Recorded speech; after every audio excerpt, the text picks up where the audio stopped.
Good morning and a very warm welcome to the Breakfast Rundown on TV1. I'm Therunee Karunarathna. As always, we're coming to you live from our Newsfirst studios here in Colombo. This morning too, we're ready to bring to you details of all the top stories from both here at home and around the world. Stay tuned with us. We have all the news in detail. Let's start off with news here at home as always. Sri Lanka Customs has reported a record-breaking revenue collection for the month of September. According to official data, Customs generated a revenue of 253.152 billion rupees in September this year, marking a 74.6% increase compared to the same period last year. In September 2024, Sri Lanka Customs revenue stood at 144.969 billion rupees. Meanwhile, Sri Lanka's trade deficit narrowed to $414.2 million in August 2025, down from $422.3 million recorded in August 2024. The central bank attributes this improvement to higher growth in exports compared to imports. Commodity export earnings in August 2025 rose by 4.1%, while commodity import expenditure increased by 2.6% during the same period. Let's move on to more local news this morning. A stock of magazines and military equipment recovered from the Beheragala Reservoir in Katharagama is scheduled to be produced before the Vallavaya Magistrates Court today. Police said that the discovery included 215 empty T56 magazines, 39 empty LMG drum magazines, 11 empty MPMG 200 magazines, 9 MPMG 100 magazines, 60 81 magazines and 1 empty 12.7mm aircraft destroyer drum. Now, the items were discovered during operations carried out by 3 naval diving teams in the Beheragala Reservoir. Following the discovery, the Police Special Task Force conducted a 2-day search operation in the Yala National Park area adjacent to the reservoir. However, no additional items were found during these operations in the Yala National Park. Meanwhile, a suspect has been arrested in Mapalagama with a foreign-manufactured semi-automatic firearm resembling a pen. The arrest was made during a raid conducted by officers of the Gaul Nagoda police. Police stated that the suspect was found in possession of the pen-shaped semi-automatic firearm, along with 2 live rounds and 5 used cartridges. Investigations have revealed that the 23-year-old suspect, a resident of the same area, had previously been remanded for the illegal possession of a firearm. Police further said that he is also facing drug-related charges. The suspect is scheduled to be produced before the Badegama Magistrates Court today. The National Dangerous Drugs Control Board, meanwhile, has announced plans to establish 3 new rehabilitation and treatment centres before the end of this year. According to the board, the centres will be constructed in Mathura, Kurunegala and Batticaloa. Each facility will have the capacity to accommodate and treat around 120 individuals. Meanwhile, a special rehabilitation and treatment centre for individuals under 21 years of age is also planned to be established in Peradeniya, Kandy. Construction of this youth rehabilitation centre is scheduled to commence early next year, with operations expected to begin by January 2026. Now, a woman and a man have been found murdered inside a house in Ranna in Badigala, Hungama. Police said that the victims had been hacked to death with sharp weapons early this morning. The deceased have been identified as a 28-year-old woman and a man. According to the police, the two had been temporarily residing at the house but were not married. The motive behind the killings has not yet been determined. The Hungama police have launched further investigations into this incident. Let's move on to more local news now. Police revealed that the tragic road accident in Gampola, which claimed the lives of 3 women, was caused by a female driver holding a learner's permit.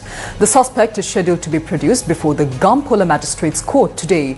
The accident occurred yesterday in front of the Dolua Bimbarama temple in Gampola when a car ran over a group of women, resulting in the deaths of 3 women and injuries to another. According to police, the victims were among a group of women who had been observing being still at the temple. The accident took place as they were crossing the road to use a washroom located opposite the temple premises. Police stated that the car knocked down the women, then collided with a lorry and finally crashed into a wall.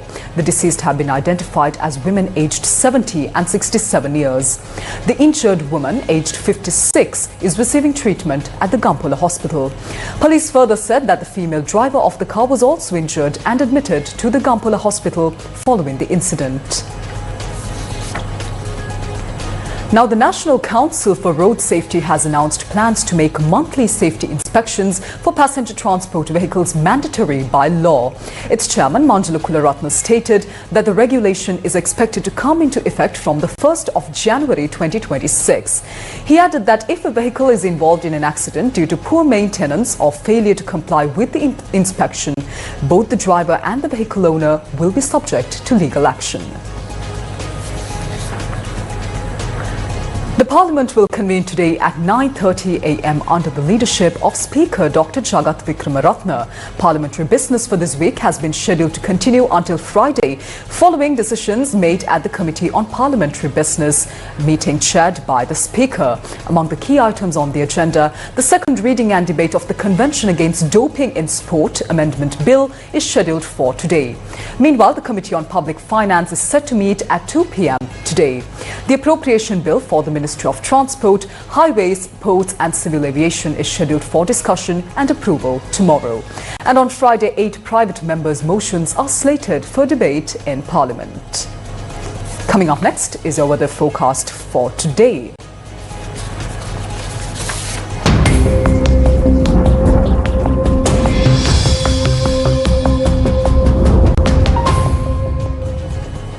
Showers or thunder showers will occur at most places of the island after 1 p.m. today.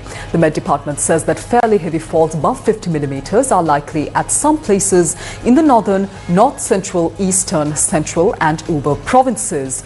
Showers or thunder showers may occur in the western province and in the Gaul, Mathura, Putlam, Jaffna and Trincomalee districts during the morning too.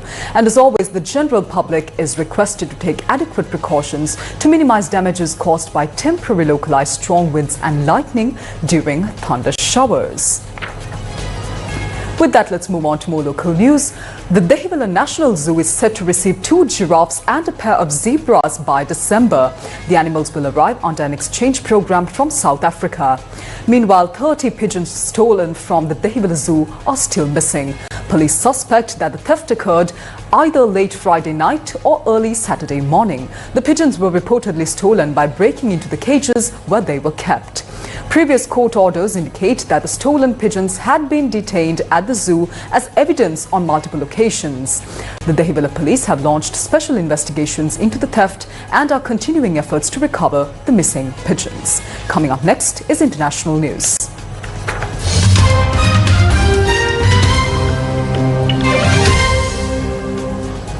Two years have passed since the outbreak of the Israel-Gaza conflict. Over 67,000 Palestinians have lost their lives and more than 169,000 have been injured in the Gaza Strip. Amid this devastating toll, talks between Israel and Hamas have now begun. Indirect talks aimed at reaching a final agreement on a US peace plan to end the war in Gaza have begun in the Egyptian city of Sharm el-Sheikh. According to Palestinian and Egyptian officials, the sessions are focused on creating the field conditions for a possible exchange that would see the release of all Israeli hostages in return for a number of Palestinian prisoners. Hamas has said it agrees to a peace plan proposal in part, but has not responded to several key demands, including its disarmament and future role in Gaza. Israel's Prime Minister said on Saturday that he hoped to announce the release of hostages in the coming days. The talks will see Egyptian and Qatari officials holding shuttle meetings with delegations from both Israeli and Hamas separately. U.S. Special Envoy Steve Witkoff, Trump's son-in-law Jared Kushner and Qatari Foreign Minister Sheikh Mohammed bin Abdul Rahman Al Thani are among those attending. However, despite the talks, Israel has continued to kill Palestinians in Gaza, with 10 reported killed yesterday, including 3 who were seeking humanitarian aid. And that brings the total number of Palestinians killed since October 4th, when Trump made his announcement that Israel should stop bombing Gaza, to 104.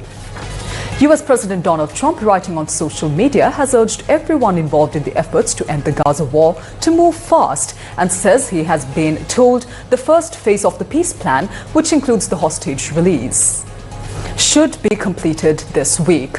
Trump told foreign media complete obliteration if group refuses to cede power and control of Gaza amid ongoing efforts to push forward his proposed ceasefire plan. Coming up next is sports news for this morning.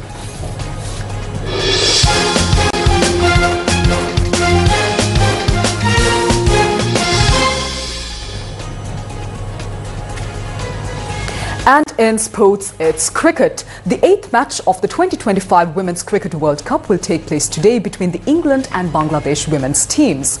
The official local broadcasting rights holder of the tournament is the Sirasa Media Network. Both teams entered today's match with winning momentum from their opening games. Bangladesh played their first match against Pakistan and won by 7 wickets. England faced South Africa in their opening game and recorded a 10-run victory. The teams are led by Nigar Sultana for Bangladesh and Natsiba Brunt for England. Historically, the two teams have met only once in one-day internationals, including the 2022 Women's Cricket World Cup, in which England won by 100 runs. Speaking ahead of the match, Bangladesh captain Nigar Sultana said this is a great opportunity to show her team's abilities. According to the tournament points table, England currently sits in 3rd place, Bangladesh is in 4th place. Today's match will be held in Guwahati, India, and is scheduled to begin at 3 p.m. Sri Lankan time. And that's a wrap of this morning's edition of the Breakfast Rundown on TV1. I'm Therunee Karunarathna. Thank you for joining us this morning. Do join us tomorrow as well for more of the very latest from here at home and around the world. Take care. Have a wonderful day ahead.